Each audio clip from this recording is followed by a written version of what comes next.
안녕하세요. 이번 시간은 20페이지의 도시군관리계획의 결정권자부터 함께 보도록 하겠습니다. 우선 기억 원칙입니다. 시도, 지사, 대도시, 시장. 이들이 원칙적인 결정권자이고 그리고 1번 함께 오십니다. 지정 군수가 위반한 지구단위계획구역 지정 변경과 지구단위계획 수립 변경, 지구단위계획구역부터 지구단위계획까지 가로 해놓습니다. 지정 군수가 직접 결정한다. 지정 군수 줄쳐 놓습니다. 2번은 필요 없는 이야기고요. 2번 예외 국토교통부 장관이 결정한다. D는 해양수산부 장관. 동그라미 D는 수산자원보호구역입니다. 수산자원보호구역은 바다를 대상으로 하는 것으로서 바다를 관할로 하고 있는 해양수산부 장관이 결정하게 됩니다. 그리고 A번입니다. 국장이 위반한 도시군관리계획, 개발제한구역의 지정 변경에 관한 도시군관리계획, 국가계획과 연계하여 시가조정구역 지정 변경에 관한 도시군관리계획, 이 세 가지에 대해서는 국토교통부 장관이 예외적인 결정권자입니다.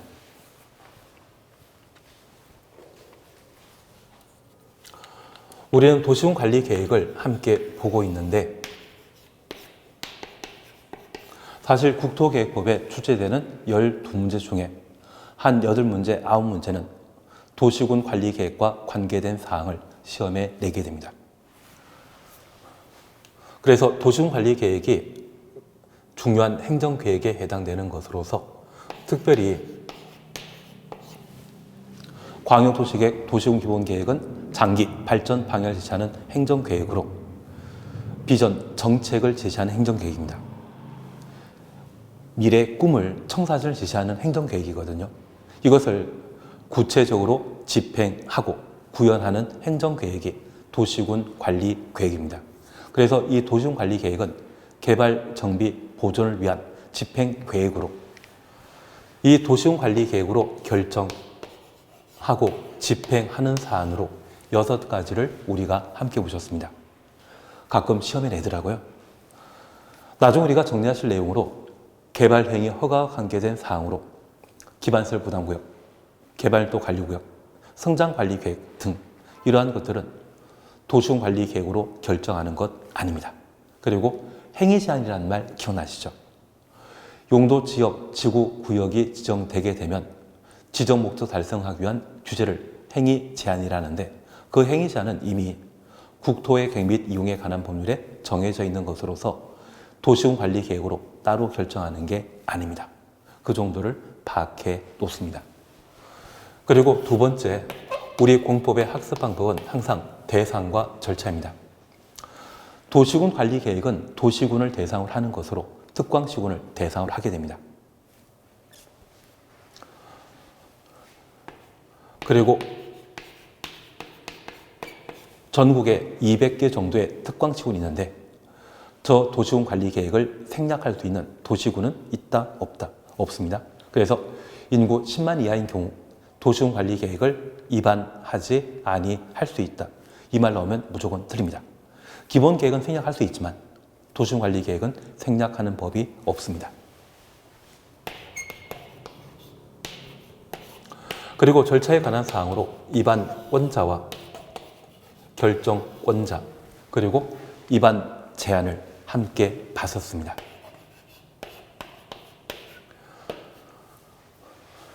도시군관리계획은 도시군을 책임지고 있는 특광시군이 원칙적인 위반권자이고 국가계획과 관련된 광역도시계획을 국토교통부 장관이 수립하면 광역도시계획에 따른 광역시설은 국토교통부 장관이 직접 만들어야 되거든요.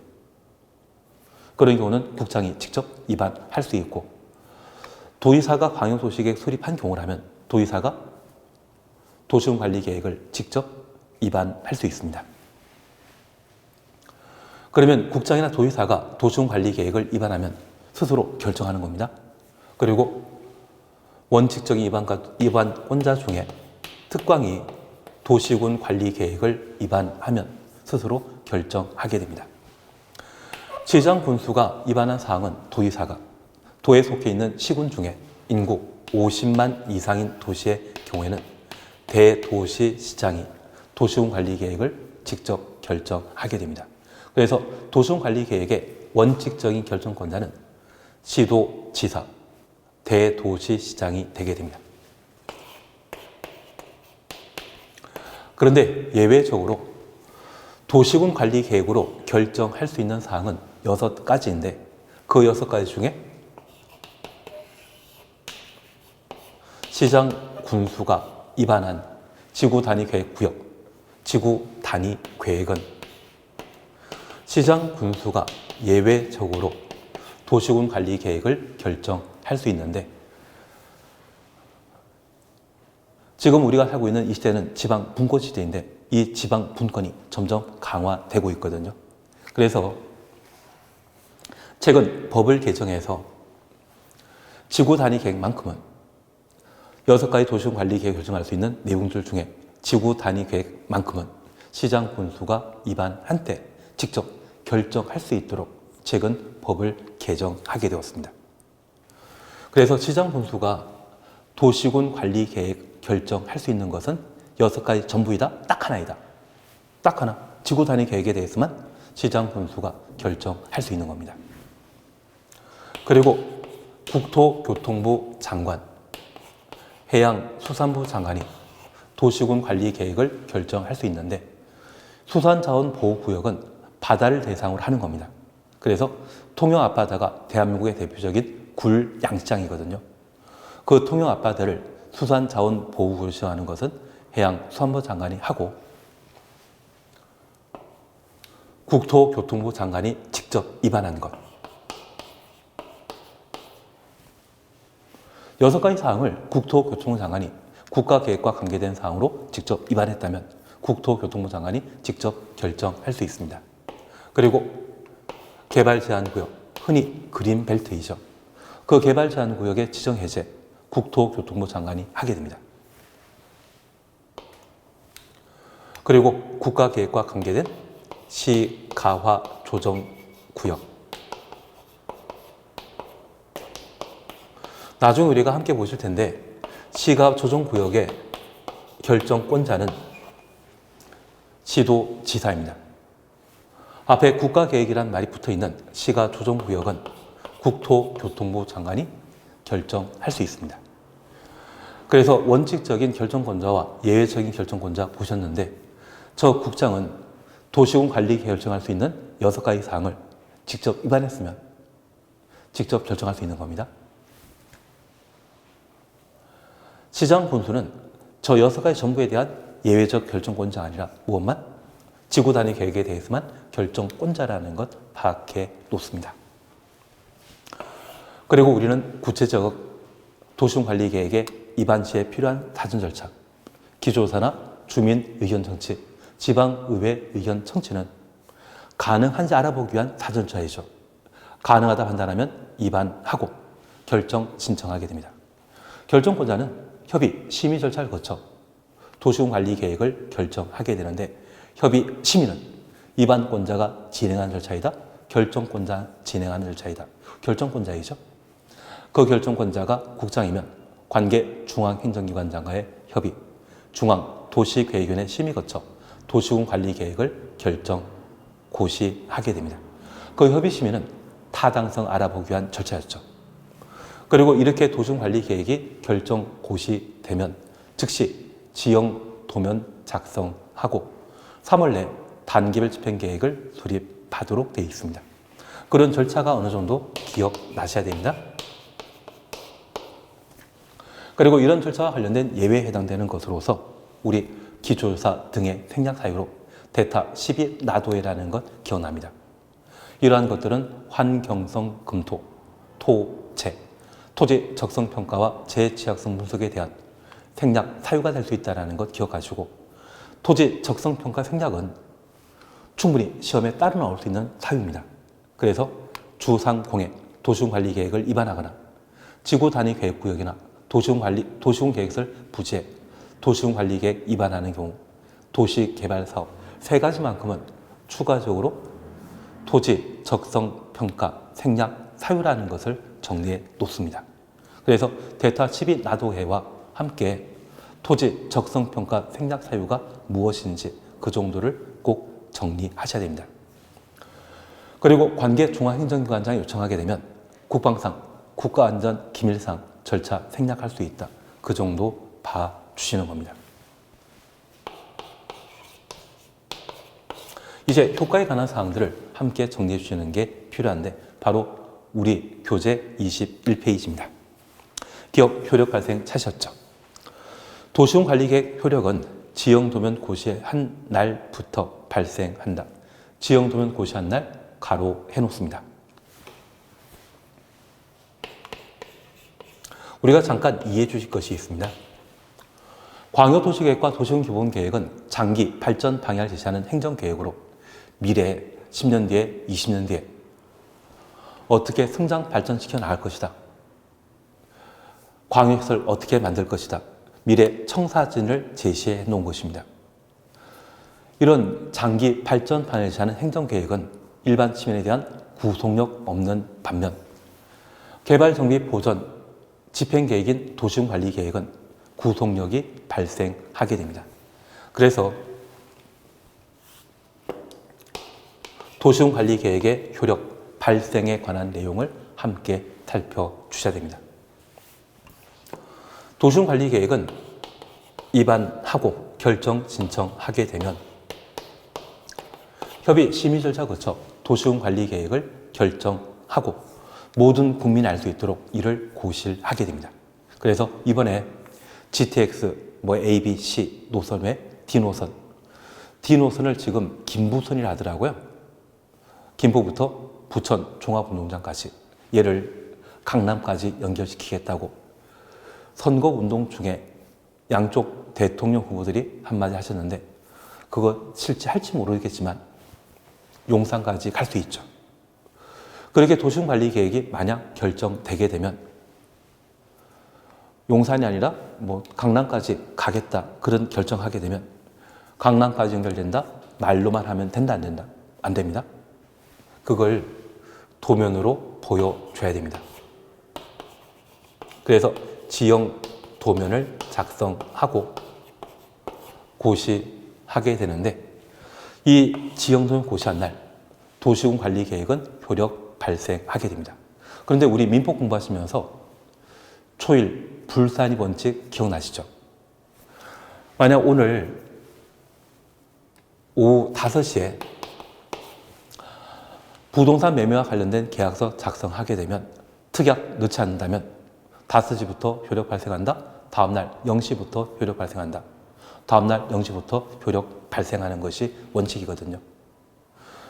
그런데 이런 다음날 0시에 효력 발생하게 하면 도시군관리계획은 부동산의 가치를 크게 다르게 만듭니다. 여러 가지 문제점 발생할 수 있거든요. 그래서 오늘까지는 농림지역이었지만 내일 0시부터 상업지역으로 바뀐다. 또는 신도시설 사업하는 장소이다. 이렇게 결정되고 그 효력이 다음날 0시에 발생하게 되면 그 사이에 투기가 발생할 수 있습니다. 이런 투기를 차단할 목적으로 도시군관리계획 효력은 오늘 5시에 지형도면 고시하면 오늘부터 효력 발생하도록 되어 있습니다. 통상적인 효력과 관련되어서는 다음 날이란 말이 들어가는 것이 원칙이지만 도시군관리계획은 특이하게 예외적으로 지형도면 고시한 날 효력 발생하게 됩니다. 특이하지 않습니까? 그래서 시험에 나오더라고요. 그리고 리언번 그냥 보십니다. A번만 보십니다. 도시군관리계획 결정 당시 이미 사업이나 공사에 착수한 자, 착수 줄만 쳐놓습니다. 도시군관리계획 결정과 관계없이 그 사업이나 공사 계속할 수 있다.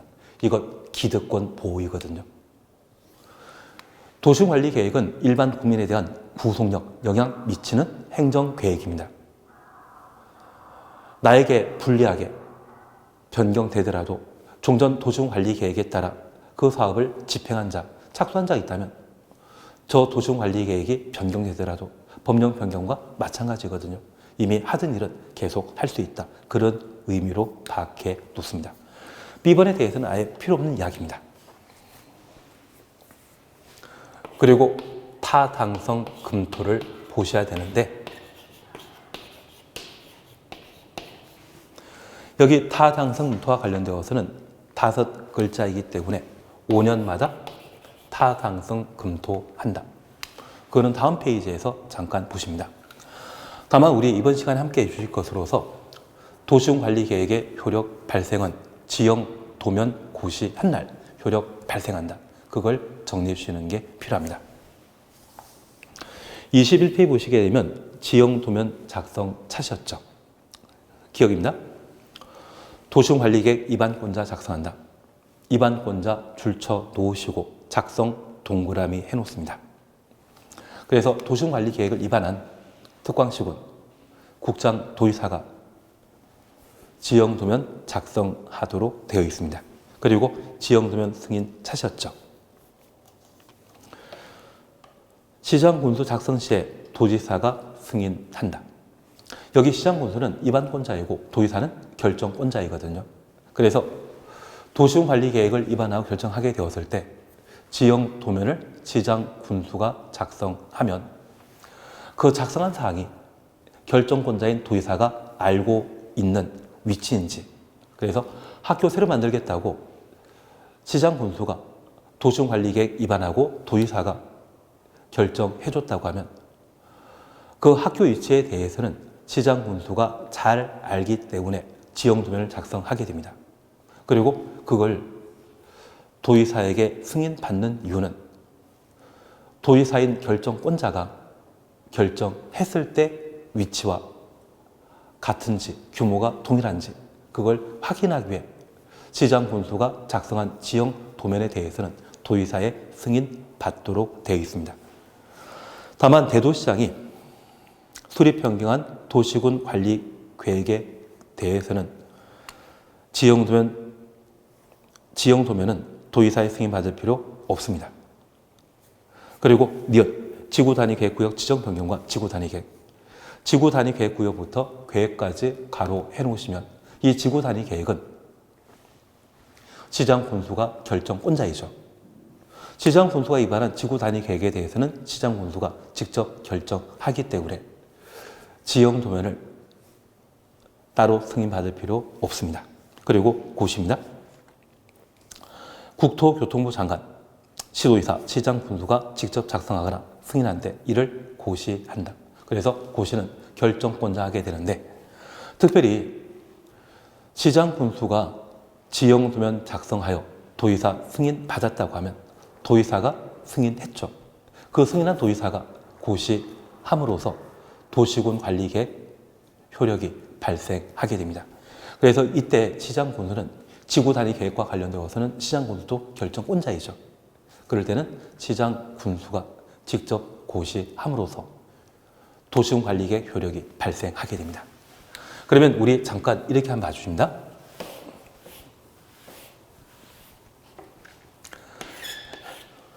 여기 지형 도면 작성은 도시군 관리계획 입안 자가 작성하도록 되어 있고 고시는 결정권자가 하게 됩니다.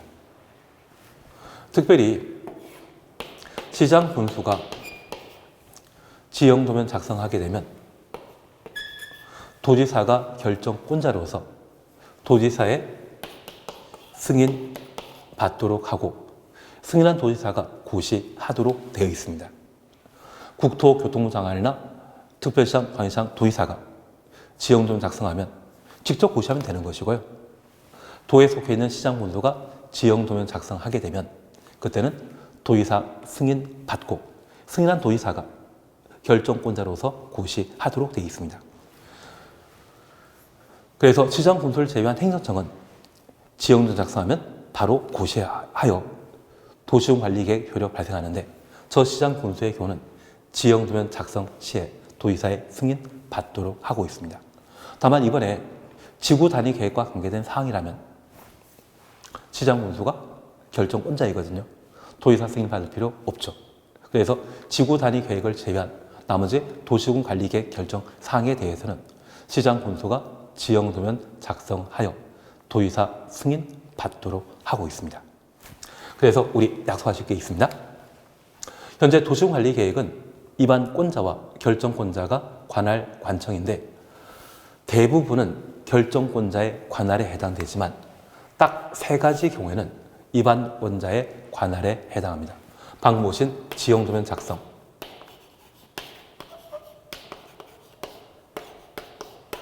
관할 관청은 누구이다? 입안권자. 그리고 나중에 우리 보실 것으로서 단계별 집행계획이라는 게 있습니다. 기반틀의 설치 정비 계량을 도시군 관리 계획을 결정하면 도시군 계획 시설인데 그 도시군 계획을 사업하고자 한다면 예산 필요하거든요. 그 예산 편성과 관련된 재정 계획, 단계별 집행계획입니다. 이 단계별 집행계획은 입안권자인 국토교통부 장관, 지도이사, 시장, 군수가 단계별 집행계획을 수립하게 됩니다. 사업하는 자가 예산 확보 가능한지 잘 알죠. 그래서 입안권자가 단계별 집행계획을 수립하도록 되어 있습니다. 그리고 마지막으로 도시군 계획, 시설, 사업, 시행. 우리 경기도 광명시에 학교를 만든다면, 공립학교 만든다고 하면 그 공립학교는 결정권자인 경기도지사가 만들어주는 거다. 광명시장이 직접 한다. 광명시장이 직접 해야 되죠. 그래서 지형도면 작성, 단계별 집행계획 수립, 도시군 계획설 사업 시행 이 3가지에 대해서는 항상 입안권자가 관할 관청이고 나머지는 결정권자가 관할 관청으로 바뀌어놓습니다. 그런 측면에서 우리 지형도면 작성, 입안권자가 작성한다. 이 말 바뀌어놓습니다. 한 장 넘기십니다.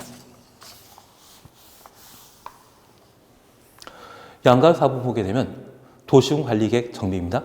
5년마다 도시군 관리계획에 대해 그 타당성을 전반적으로 재검토하여 정비한다. 타당성부터 재검토까지 가로해 놓으시면 우리 눈에는 여러 글자로 보이지만 5글자로 보여야 됩니다. 타당성 검토. 몇 년마다 한다? 5년마다. 그런데 이 타당성 검토 앞에다가 타당성 검토 앞에다가 특광시군이라고 적어 놓습니다.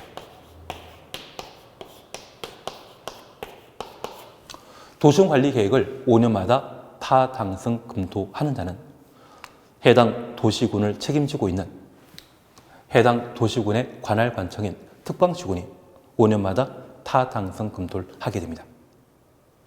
만약 이 타당성 검토를 국장, 도의사 한다. 이 말 나오면 바로 틀립니다. 그러면 우리 도시군 기본계획과 도시군 관리계획을 함께 공부하셨습니다. 그래서 2교시, 첫 번 시간과 그리고 3번 시간에 타당성 검토에 관한 내용 보셨는데 우리 부동산 공법에는 타당성 검토가 6번 나옵니다. 국토계획법에서는 방금 보셨던 도시군 기본계획과 도시군 관리계획 그리고 앞으로 오실 성장관리계획이 있습니다. 그리고 도시 및 주거환경 정비법에 정비 기본 계획과 정비 기본 방침이 있습니다. 그리고 주택법에 리모델링 기본 계획이 있거든요. 그래서 우리 공법에는 6번 타당성 검토 나오는데 그 타당성 검토는 원칙적인 수립권자가 하는 겁니다.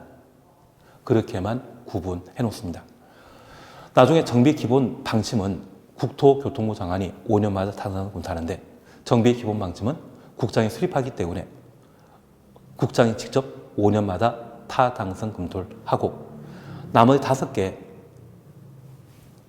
타당성 검토는 항상 특광시군이 합니다.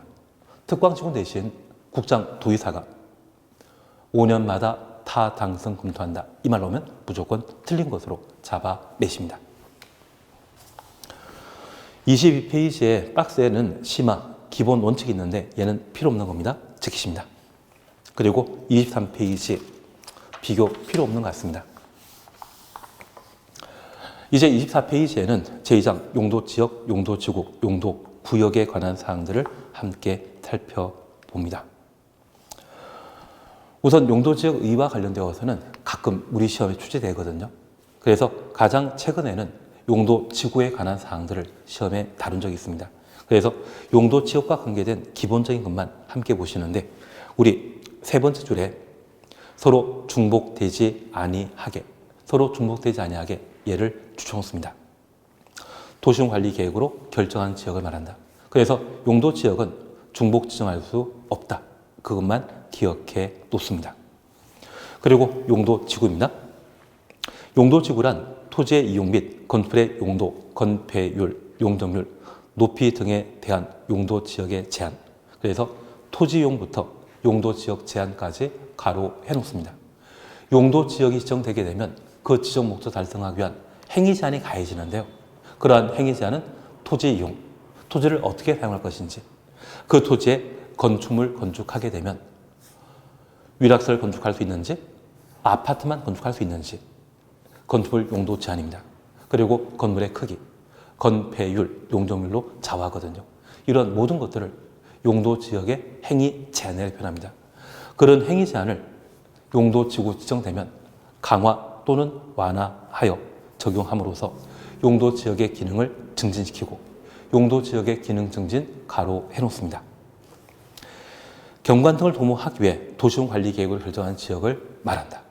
그러면 우리 이렇게 잠깐 이해해 놓습니다. 우리 기본서 충분히 공부하고 오셨죠? 우선 도시용 관리 계획으로 1번 용도 지역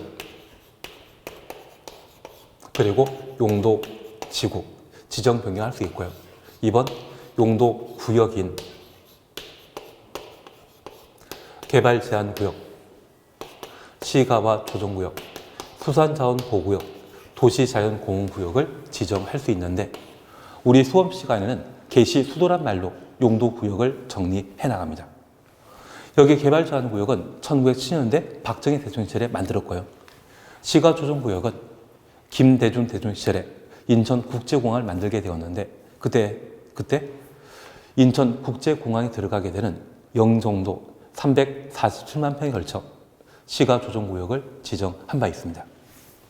그리고 수산자원보호구역은 노무현 대통령 시절인 2004년도에 해양수산부를 만들면서 수산자원보호구역을 새로 만든 적이 있습니다. 그리고 도시자연공원구역은 최근 시행되고 있는 제도이거든요. 그래서 용도구역과 관련되어서는 제정된, 만들어진 순서에 따라 계시 수도로 기억해 주는 게 필요합니다. 그러면 이런 용도지역, 용도지구, 용도구역은 국가 단위로 지정한다? 도시군 단위로 지정한다. 용도지역, 용도지구, 용도구역은 도시군 관리계획으로 결정하는 겁니다. 그래서 도시군 단위로 지정하게 됩니다.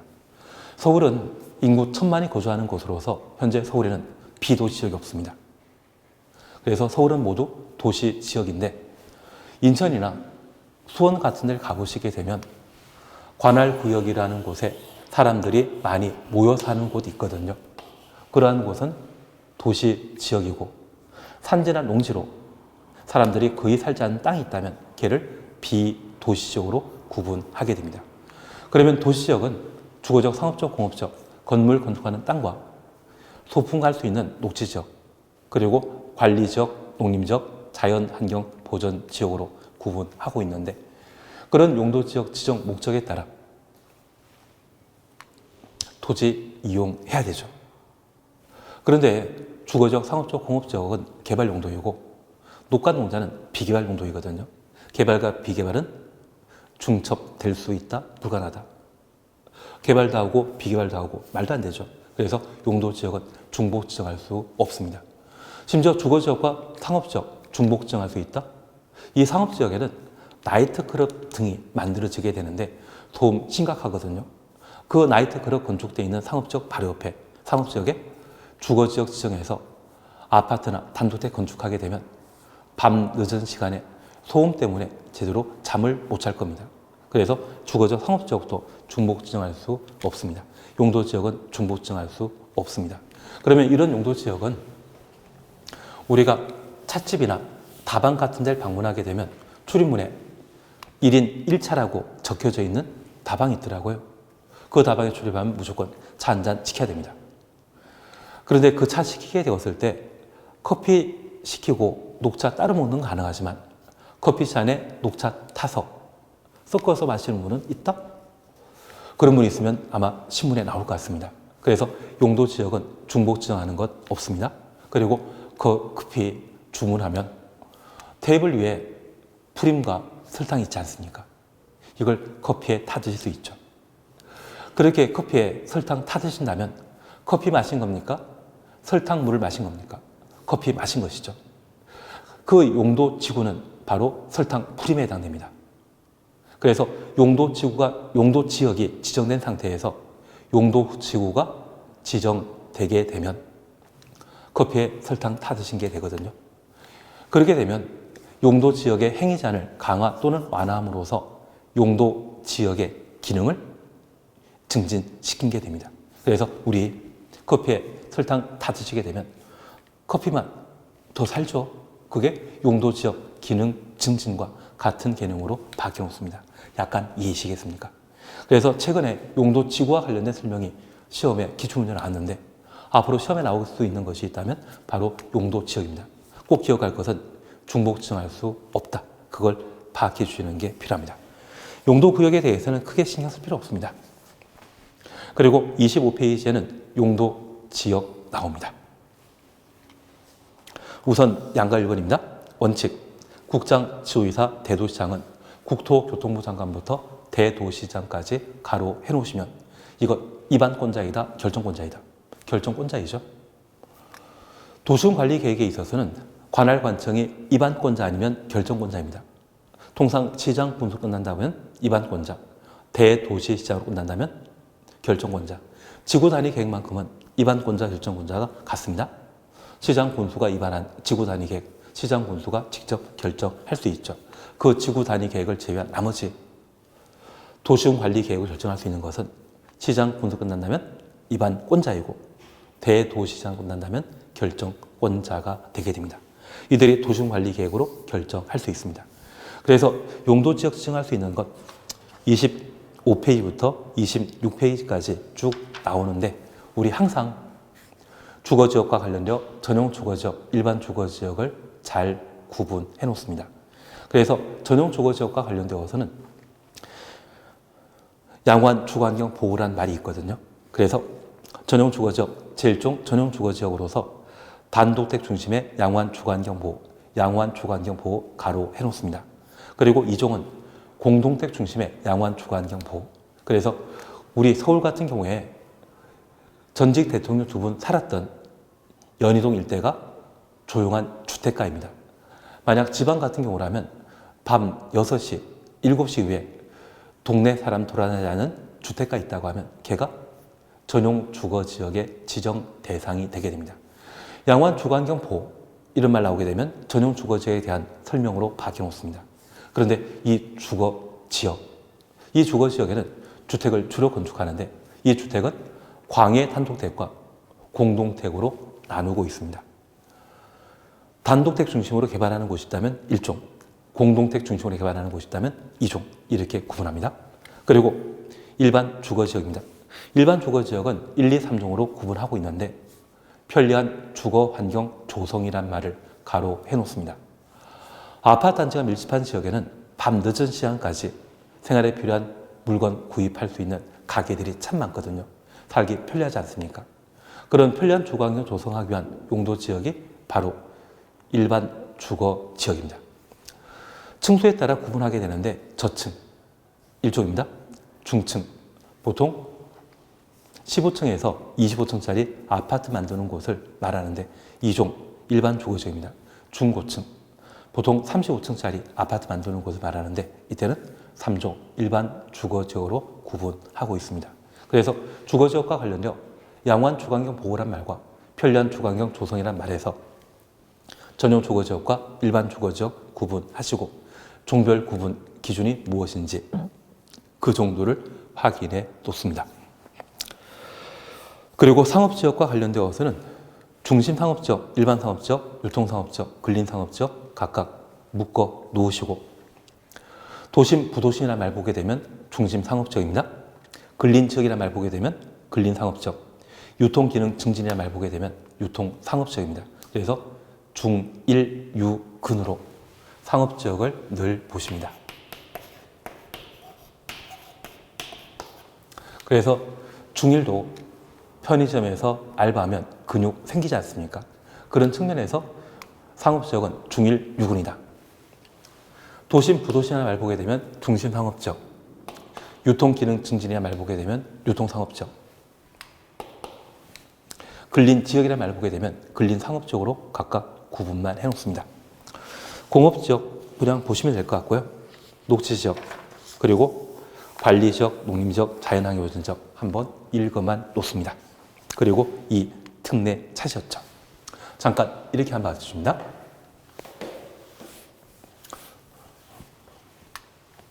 용도지역과 관련되어서는 보통 우리 시험에 두 문제가 출제되게 되는데 이 용도지역과 관련된 개념 어느 정도 이해되셨습니다.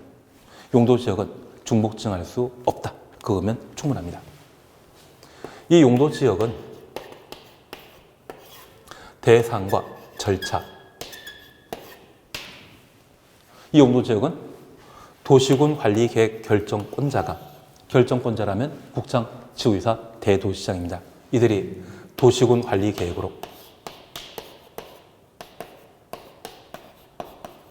용도지역을 결정할 수 있죠. 변경할 수 있죠.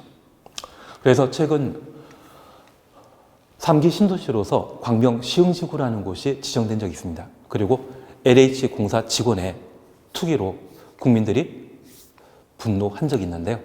그게 신문 방송에 참 많이 나왔던 것 같습니다. 그러면 신도시의 지정 예정지는 건물 많은 곳이었습니까? 농경지였습니까? 그 농경지였습니다.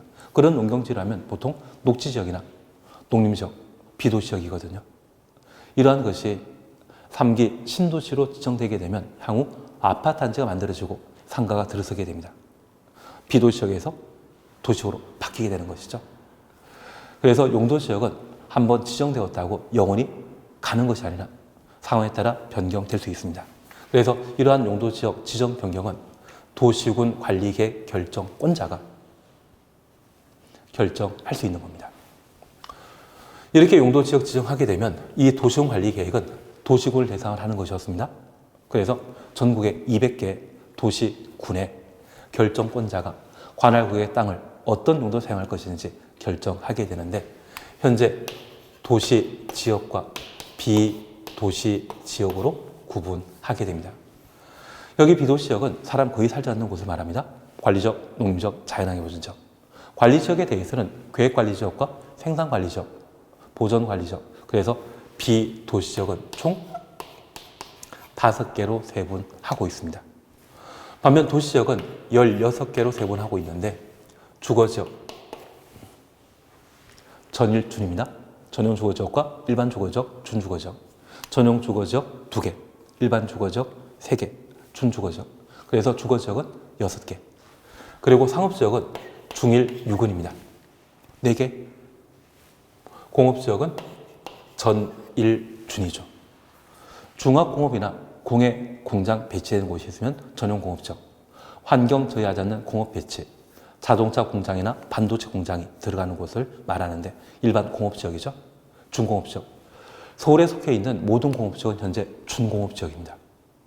그래서 1970년대, 80년대 영등포 일대나 또는 구로공단 일대 공업지역의 땅을 구입했다고 하면 지금 준공업지역으로 다 바뀌어 있거든요. 그리고 녹지지역. 자연녹지지역과 생산녹지지역, 보존녹지지역. 그래서 도시지역은 현재 16개로 구분하고 있는데 이런 21개 용도지역은 도시군관리계획 결정권자가 도시군관리계획으로 지정, 변경할 수 있습니다. 그래서 대상과 관련된 사항을 간혹 시험에 묻게 되면 이것 그냥 공짜 문제이거든요. 그래서 항상 주거지역과 관련되어서는 전용 주거지역, 일반 주거지역 잘 보자. 상업지역 잘 정리하자. 그 정도면 어느 정도 문제 맞출 수 있을 겁니다. 이제 절차와 관계된 사항을 함께 살펴보겠습니다. 결정권자가 도시군 관리 계획을 결정해야 되는데 예외에 관한 사항들을 함께 보십니다. 우선 2번 특례입니다.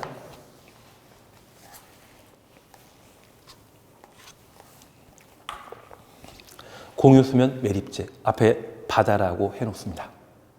현재 공유수면은 물을 말하는데 육지에 속해 있는 물로서 한강이나 또는 대청댐, 소양강댐, 그 댐이 만들어져서 물이 있는 경우가 있습니다.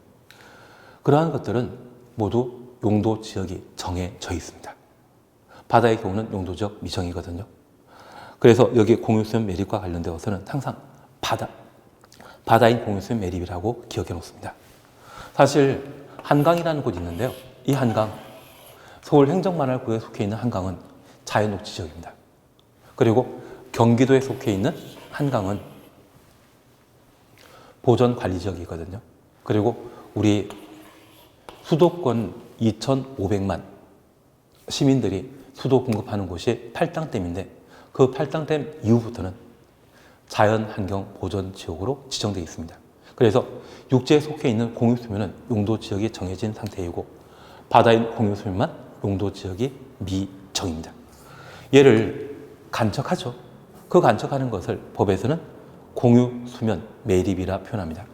그래서 대한민국의 광역시 중에 매립하여 행정관할구역의 영역, 면적을 넓히는 곳은 인천광역시가 대표적입니다. 그래서 인천 같은 경우는 청라 신도시, 송도 신도시라는 곳을 들어본 적이 있다고 하면 이것 바다 매립해서 신도시 만들어 놓은 곳이거든요. 그게 여기에 해당되는 것으로 밝혀 놓습니다. 그러면 특례와 관계된 사항으로 매립 목적이 이웃 용도 지역과 같으면 추천없습니다. 매립 준공인가를 추천없습니다. 이웃 용도 지역으로 지정된 것으로 본다. 지정 간주라 되어 있는데 의제라 해놓습니다. 그리고 도시군관리계획으로 입안 결정하여야 함. 매립 목적이 이웃 용도 지역과 다른 경우 추천없습니다. 둘 이상 걸쳐 있거나 이웃하고 있으면 도시군관리계획 결정으로 지정한다. 도시군관리계획 결정 가로 해놓습니다. 그래서 우리 예외에 관한 사항들을 잠깐 살펴놓습니다.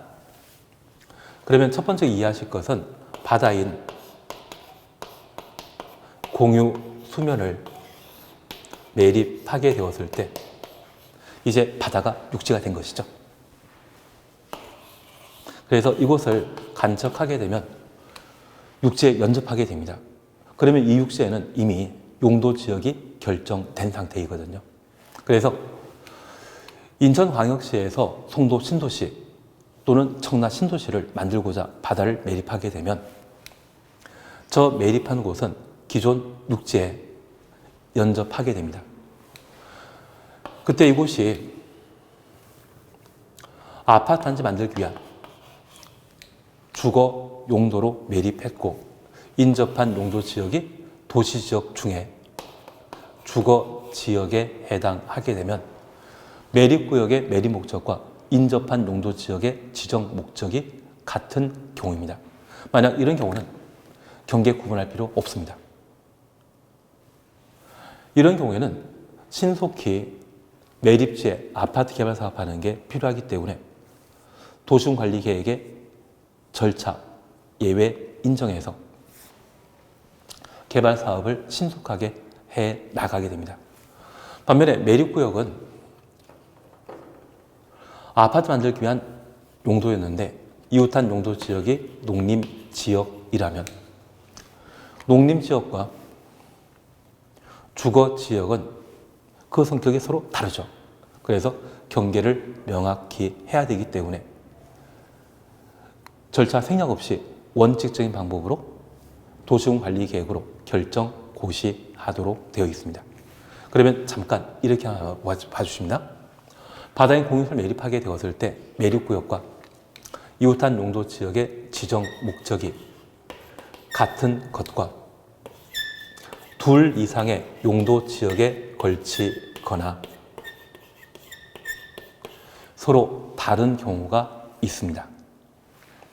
서로 다른 경우에는 이번에 매립한 면적이 얼마나 되는지 그 위치가 어디인지 명확하게 하기 위해 도시군 관리계획의 입안 결정 고시 그리고 지형도면 고시함으로써 매립구역의 위치를 명확히 하도록 되어 있습니다. 반면 매립구역과 이웃한 용도지역의 지정 목적이 같으면 도시군 관리계획의 입안 결정 없이 매립구역에 대한 준공 인가일날 이웃한 용도지역으로 지정된 것으로 본다. 그러면 우리가 잠깐 이해해 주실 것이 있습니다. 여기 공유수 매립과 관련되어서는 공유수면 매립법이라고 하는 공법 규정이 있거든요. 걔는 국토개혁법과 비교하게 되면 일반법이다, 특별법이다. 특별법입니다. 그 공유수면 매립법에서는 공유수면 매립과 관련된 인허가 받고 그 공사가 완료되면 허가받은 대로 공사 이루어졌는지 확인하게 되는데 그게 준공인가입니다. 그러면 여기 준공인가는 행정청의 행정처분, 행정행위거든요. 그래서 우리 민법 공부하시면서 의사표시를 요건하게 되면 법률행위이고 의사표시를 요건하지 않는다면 준법률행위라는 것 들어본 적 있죠. 여기 준공인가는 의사표시가 가미되는 법률행위, 법률행위인 행정행위, 행정처분이 되게 됩니다. 그러면 특별법상의 공유수 매립법이라는 특별법상의 인허가 받고 준공인가 절차까지 거쳤다면 일반법인 국토계획법에 이렇게 공유수 매립하게 되면 용도지역을 입안하고 결정하도록 되어 있거든요. 그 결정이라고 하는 것도 의사표시를 요건하는 행정행위, 행정처분이 됩니다. 여기까지는 특별법상 준공인가 절차를 밟았다고 하면 국토의 개미 이용에 관한 법률에 도시군관리계획의 입안 결정 중에 어디 결정까지는 했다는 이야기입니다. 그런데 우리 도시군관리계획이 결정되면 고시해야 되죠. 이 고시는 의사표시 요건하는 법률행위다. 의사표시 요건하지 않는 준법률행위다. 얘는 준법률행위거든요. 의사표시 행정처분이 결정되었다면 모든 사람들에게 알려주는 것이 고시인데 이 고시는 공유수면 매립법이란 특별법에서는 해당 절차를 진행하지 않았습니다. 그래서 이 고시는 따로 해야 되거든요. 그래서 만약 시험에 바다인 공유수 매립하게 되었을 때 매립구역과 이웃한 용도지역의 지정 목적이 같으면 준공인가 일에 이웃한 용도지역으로 지정, 고시된 것으로 본다. 이 말 나오면 틀립니다. 무엇까지만 지정이 결정이거든요. 변경, 지정, 변경, 규정 같은 말입니다. 여기까지만 의제되는 것이지 지정, 고시된 것으로 본다. 결정, 고시된 것으로 본다. 이 말 나오면 바로 틀립니다. 그래서 우리 매립 목적이 이웃한 용도지역 내용과 같으면 동일한 것이죠. 준공인가일 날 이웃한 용도지역으로 지정된 것으로 본다. 지정까지만 의지하는 것이지 고시까지 의지하면 바로 틀린다. 그것만 정리해 놓습니다. 약간 이해하시겠습니까? 그리고 동그라미 2번입니다. 다른 법률에 따라 지정된 지역의 용도지역 지정. 우리 전산택이라는 말을 기억해 놓습니다. 그래서 기역, 니은, 항만구역으로서 도시지역에 연접한 공유수면, 어항구역으로서 도시지역에 연접한 공유수면, 이번에 항만구역, 어항구역, 배가 드나드는 부두를 항만, 어항이라 하거든요. 그 중에 화물선 드나드는 곳이 있다면 항만, 고깃배 드나드는 곳이 있다면 어항이 됩니다. 그런 항만, 어항 만들고자 한다면 부두 만들어야 되죠. 이러한 부두는 육지에 만드는 것입니까? 바다에 만드는 겁니까? 바다. 그래서 공유수면이 이번에 항만구역, 어항구역이 된 것입니다. 그래서 항상 우리 봐주실 것은 이 공유수면이 붙어있는 땅이 도시지역, 도시지역이라는 말 보게 되면 그 도시지역에 연접한 붙어있는 공유수면을 도시지역으로 의제하겠다는 이야기입니다. 대신 디귿, 리을, 미음 묶어놓습니다. 국가산업단지, 일반산업단지, 도시첨단산업단지, 농공단지는 빠집니다. 택지개발지구. 여기 택지개발지구는 아파트 건설하기 위한 택지 조성하는 곳을 말합니다. 보통 농경지를 택지개발지구로 지정하면 저 농지에는 하수도나 전기수도시설 없죠. 그것 조성하는 것이 택지개발사업이거든요. 그 택지개발사업하는 곳을 택지개발지구라 표현합니다. 그리고 미음, 전원개발사업구역 및 예정구역. 이것 발전소 만드는 곳이거든요. 다만 여기에 수력발전소 한 줄 밑에 제외한다. 여기 수력발전소 만들어지게 되면 댐이 만들어지게 되고 그 댐 안에는 물이 가두어지게 되는데 우리는 그 물을 수자원이라 표현합니다. 그래서 수력발전소가 만들어지게 되면 수자원 보호하는 곳으로서 자연환경보전지역의 지정 대상이 되게 됩니다. 그래서 이번에 전원개발사업구역은 화력발전소나 원자력발전소를 의미하는 것으로 바뀌어놓습니다. 그러면 우리 전산택이라는 말을 꼭 한번 봐놓으시는데 절차와 관련되어 예외 두 번째로서 전산택 많이 보셨죠? 비도시지역에 전산택이 지정 고시되면 그 순간 도시적으로 결정 고시된 것으로 본다. 그러면 이 전원 개발사업구역은 발전소 만드는 곳이거든요. 저 발전소 만들고자 하면 용도지역 변경 시에 보통 2년에서 3년 정도 걸립니다.